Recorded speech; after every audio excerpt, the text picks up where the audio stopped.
Hello বন্ধুরা, Ankush Haldar YouTube চ্যানেলে আপনাদের সকলকে আবারও স্বাগতম জানাই। আজকে চলে আসলাম আবারও একটি নতুন ভৌতিক গল্প নিয়ে। আজকের এই গল্পটার নাম নদীর মধ্যে ভূত। গল্পটি লিখেছেন ইউসুফ রানা। গল্প পাঠে আমি অঙ্কুশ, পোস্টার ডিজাইন করেছেন পলাশ ভট্টাচার্য এবং সাউন্ড এডিটিং করেছেন অরিন্দম ব্যানার্জি। যে সকল বন্ধুরা প্রতিনিয়ত ভয়ানক ভয়ানক ভূতের গল্প শুনে নিজেকে ভয় লাগাতে অনেক বেশি ভালোবাসেন, সেই সকল বন্ধুদের বলছি, যারা এখনও পর্যন্ত আমাদের চ্যানেলটি সাবস্ক্রাইব করেননি তারা এখনই আমাদের চ্যানেলটি সাবস্ক্রাইব করে রাখুন। কারণ আমরা প্রতিনিয়ত ভয়ানক ভয়ানক ভূতের গল্প আপলোড করে থাকি, আর সেই গল্প সবার প্রথমে আপনার কাছে পৌঁছে যাবে। আমি অঙ্কুশ ইউসুফ রানার ভাষায় বলছি। একটা কথা বলে রাখি, এটা গল্প হলেও সত্যি। 2016 সালের শেষের দিকের ঘটনা। আমি তখন ক্লাস 9-এ বার্ষিক পরীক্ষা দিয়ে মামার বাড়ি বেড়াতে যাই। আমার মামার বাড়ি টাঙ্গাইলের বাসাইল থানার একটা গ্রামে। সেখানে একটা নদী আছে। নদীটির নাম বংশাই। এখন মূল ঘটনাতে আসি। আমরা মামাতো খালাতো ভাই বোন মিলে মোট 7 জন। বোন 2টা আর আমরা ভাই 5 জন। সবাই মামার বাড়ি বেড়াতে যাই। আমি আর সাগর সমবয়সী। যা করি আমি আর ওই ভাই একসাথেই করি। শীতের সময় সকালে খেজুর রস খাওয়ার জন্য বাজারে যাই। তখন আমরা দেখি বাজারে অনেক মাছ উঠেছে। সাগর জিজ্ঞেস করলো, মাছগুলো কি এই নদীর? জেলে বলল, হ্যাঁ। তখন থেকে আমাদের মাঝে মাছ ধরার নেশা কাজ করতে শুরু করে। সারাদিন মাছ ধরার জন্য চেষ্টা করলেও সফল হতে পারি না। সন্ধ্যার সময় আমরা সিদ্ধান্ত নিলাম রাতে মাছ ধরতে যাব। রাতে খাওয়া শেষ, চুপি চুপি 3 জন 3টা ফসকা নিয়ে চলে গেলাম নদীতে মাছ ধরতে। চাঁদের আলোতে নদীর জল ঝলমল করছিল। আমরা 5 জন মাছ ধরতে লাগলাম। মাছ ধরতে ধরতে কখন যে রাত 1টা বেজে গেছে আমাদের মনেই নেই।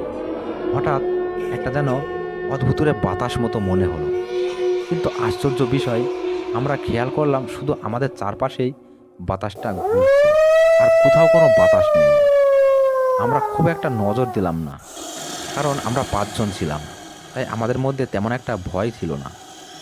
নদীর জল খুব কম ছিল, তাই হেঁটে এই পার থেকে ওই পারে যাওয়া যায়। জয় যখন মাছ ধরতে ধরতে হঠাৎ নদীর মাঝখানে চলে যায়, তখনও পড়ে যায়, কিন্তু আর উঠতে পারে না। ওর মনে হচ্ছে কেউ একজন ওর পাটা শক্ত করে ধরে আছে। অনেক টানাটানি করে ওরে তুললাম। সবাই অনেক ভয় পেয়ে গেছি। আর মাছ না ধরে বাড়ির দিকে রওনা দিতে হবে। নদীর পাশে ছিল কবরস্থান। দিনের বেলায় ওখানে ঠিকঠাক মানুষজন যায় না। তো আমরা 5 জন কথা বলতে বলতে কবরের পাশ দিয়ে বাড়ির দিকে আসছি। যখন কবরের মাঝখানে চলে এসেছি, কেমন একটা গন্ধ টের পেলাম, আর অদ্ভুত আওয়াজ আমাদের কানে আসতে লাগলো।